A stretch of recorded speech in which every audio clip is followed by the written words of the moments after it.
Good morning बच्चों।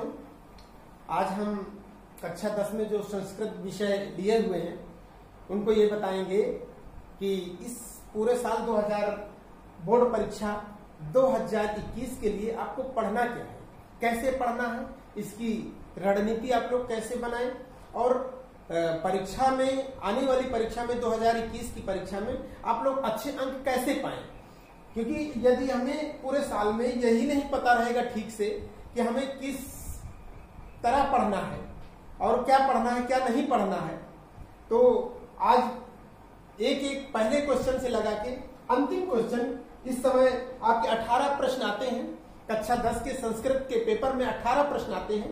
एक एक प्रश्न को हम बताएंगे कि आपको कैसे पढ़ना है और कैसी तैयारी करना है कि आपके जो 4-5 महीने बचे हुए हैं बोर्ड परीक्षा के लिए, 2021 में आप लोग बैठेंगे बोर्ड परीक्षा के लिए, तो अभी से बिल्कुल तैयारी शुरू कर दीजिए। क्योंकि कक्षा 10 में बहुत ज्यादा समय नहीं मिलता है। उसका कारण यह है कि इस समय तो परेशानी देख ही रहे हैं कैसी समस्या है। आगे मई जून की छुट्टियां हो जाती हैं, छुट्टियों के बाद इसके बाद जून जुलाई अगस्त सितंबर अक्टूबर जितनी पढ़ाई हो सकती है वो होती है।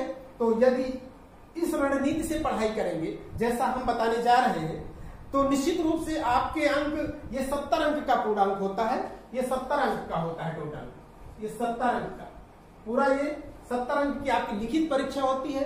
30 अंक का आपका प्रोजेक्ट होता है, प्रयोगात्मक होता है। और 30 में यदि आप अच्छा सा पता ले जाते हैं, अच्छी तैयारी करते हैं, तो आपको प्रयोगात्मक में भी अच्छे अंक मिल जाते हैं। 30 में 30 भी आपके मिल सकते हैं। 30 में 28, 29, 30 जितने भी आप ला सकते हैं उधर लाइए।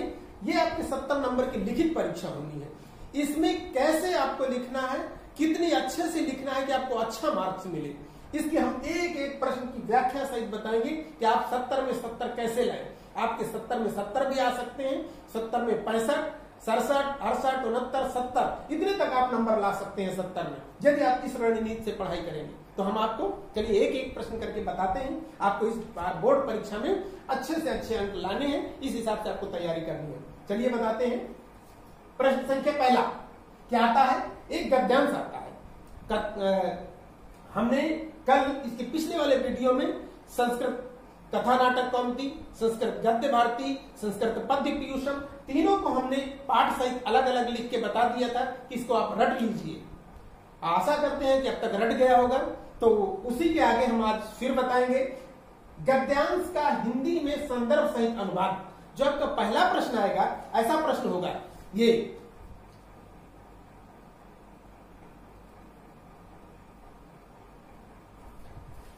गद्यांश का हिंदी में संदर्भ सहित अनुवाद लिखने के लिए आएगा।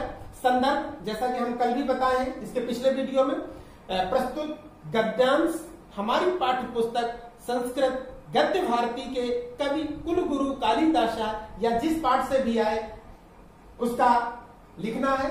तो संदर्भ का 2 अंक मिलता है आपको और इसके बाद 5 अंक आपको व्याख्या के मिलते हैं। हिंदी में संदर्भ सहित अनुवाद। यदि संदर्भ नहीं लिखेंगे तो आपका वो 2 नंबर कट जाएगा, आपको 7 की जगह पर 5 अंक मिलेगा। इसलिए संदर्भ यानी कि पाठ का नाम बिल्कुल शुद्ध और पुस्तक का नाम संस्कृत गद्य भारती बिल्कुल शुद्ध लिखा होना चाहिए। यदि आप इतना शुद्ध लिख ले जाते हैं पाठ का नाम और पुस्तक का नाम, संस्कृत गद्य भारती, संस्कृत पद्य पीयूषम, संस्कृत कथा नाटक कौमुदी, यदि आप इनका शुद्धता से लिख ले जाते हैं और पाठ का नाम शुद्ध, तो निश्चित रूप से 7 में से आपको 7 अंक मिलेंगे। ये मेरा वादा है कि आप अच्छे से यदि लिख लेते हैं तो आपको 7 में 7 अंक मिलेंगे। 3 में से किसी एक पाठ का सारांश, आपको सारांश लिखने के लिए आएगा। पाठ का सारांश लिखने के लिए आएगा। 3 सारांश उसमें होंगे, 3 पाठों के सारांश होंगे। उसमें 3 में से किसी एक पाठ का, उसमें से एक पाठ का आपको सारांश लिखना रहेगा संस्कृत गद्य भारती के। इसी तरह 2 में से किसी एक श्लोक की। इसके बाद संस्कृत पद्य पीयूषम का 7 अंक का क्वेश्चन आता है। इसमें भी वही 2 श्लोक आएंगे और 2 में से एक श्लोक की आपको हिंदी में व्याख्या करनी है। उन 2 श्लोक जो आएंगे अच्छे से संदर्भ सहित, जैसा कि हमने बात हिंदी में उसकी व्याख्या करनी, जहां भी व्याख्या करनी वहां संदर्भ सहित आपको व्याख्या करनी रहती है। 2 अंक आपको संदर्भ का मिलेगा और 5 अंक आपको उसकी व्याख्या के मिलेंगे। तो आपको श्लोक हम पढ़ाएंगे बहुत अच्छे से। अभी तो शुरुआत, अभी तो हम ये बता रहे हैं कि कैसे पढ़ाएंगे, कैसे पढ़ना है आपको, कैसे प्रश्न आएंगे। यदि आपको स्ट्रेटजी पता, रणनीति पता है तो निश्चित रूप से जब हम पढ़ाएंगे आपको एक एक समझ में आएगा। क्या सर हिंदी और बात बता रहे हैं, आज श्लोक का अर्थ बता रहे हैं, बिल्कुल एक एक समझ में आएगा। वो हम तैयारी करवाएंगे कैसे करना है।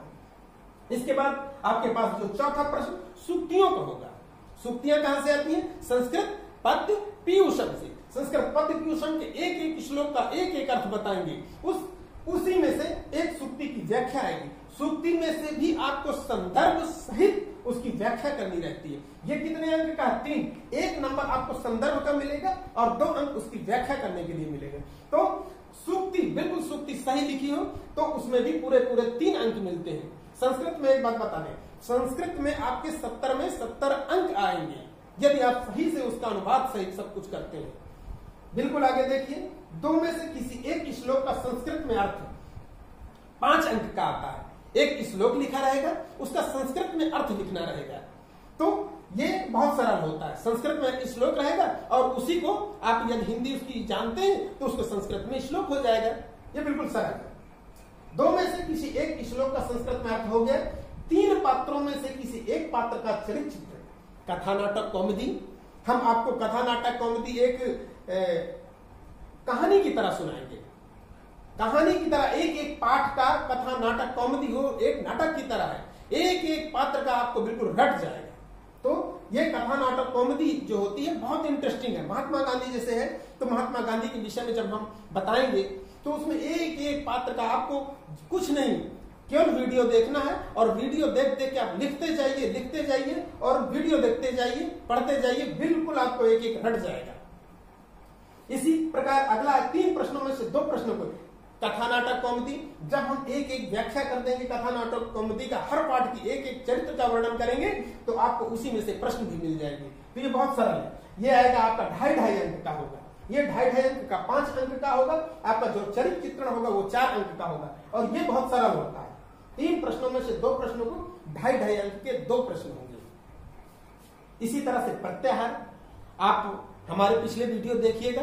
प्रत्याहार हमने किस तरह से बताया है तो पिछले वीडियो आप जाके देखिएगा। प्रत्याहार लिखा हुआ बहुत सरल होता है। एक बार ठीक से, 1 बार 2 बार 3 बार, जितनी बार भी आप वीडियो देखेंगे उतनी बार प्रत्याहार आपको अच्छे से समझ में आ जाएगा।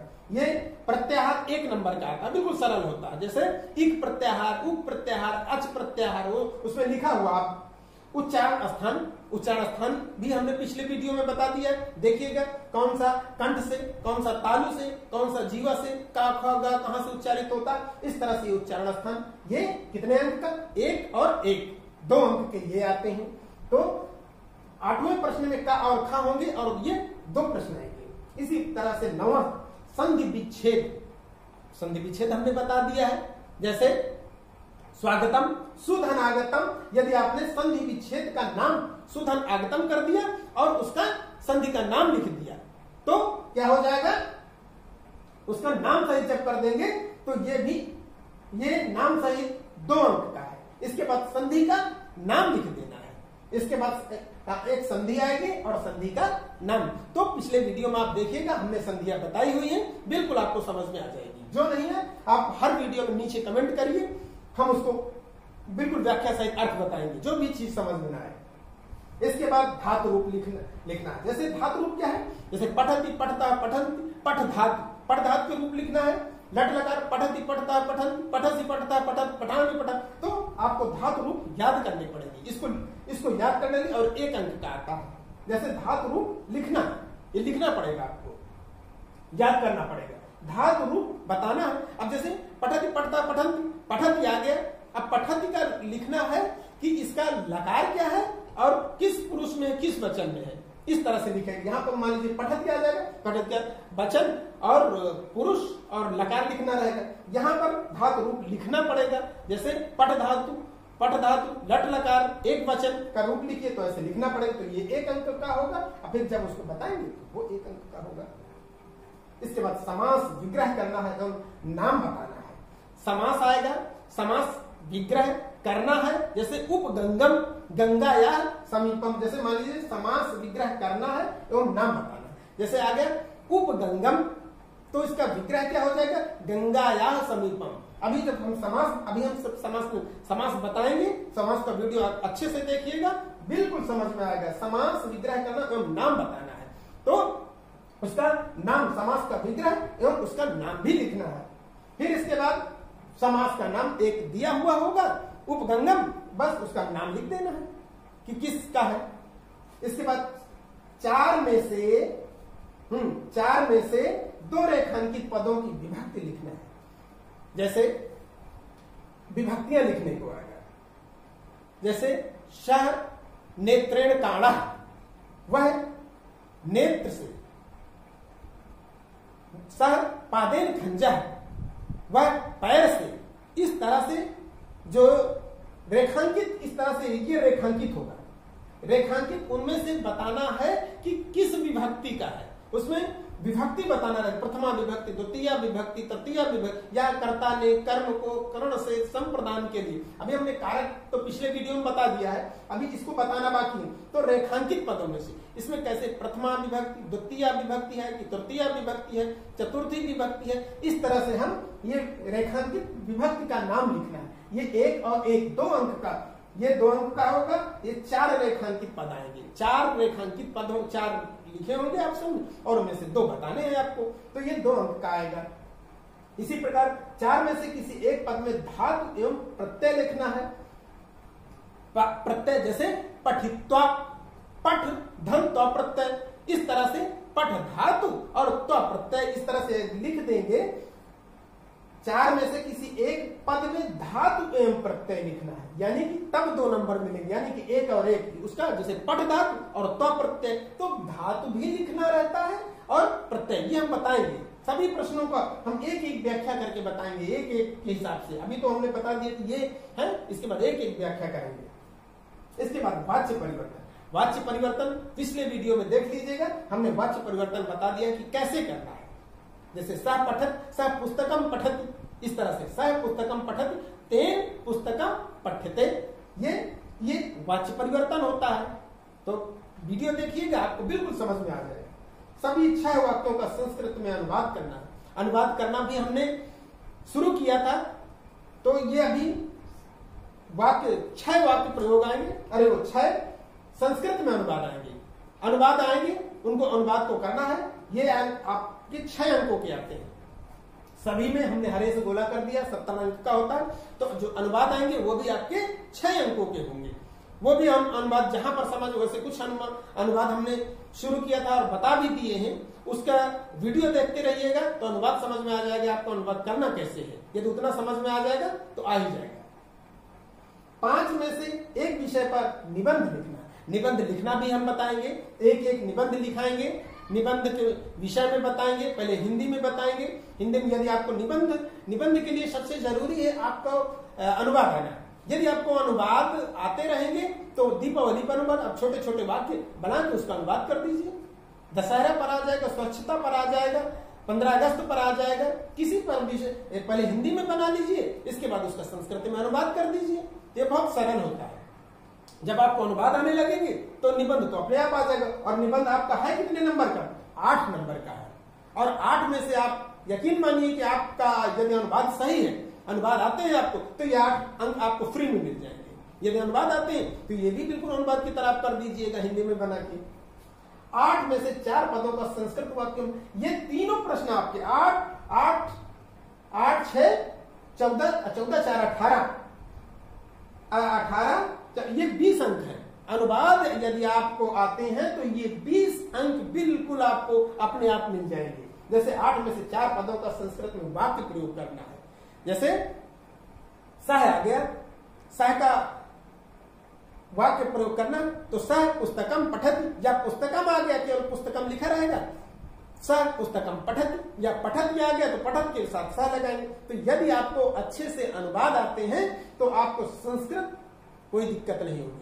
आप एक एक प्रश्नों का देखते जाइए कैसे करना है। और यही पुस्तकें, जिनके सभी लोग अब तक पुस्तकें पढ़ चुके होंगे, पाठ का नाम याद कर चुके होंगे, इसी क्रम में आप एक एक प्रश्न को रफ में, फेयर में बनाते जाइए और लिखते जाइए।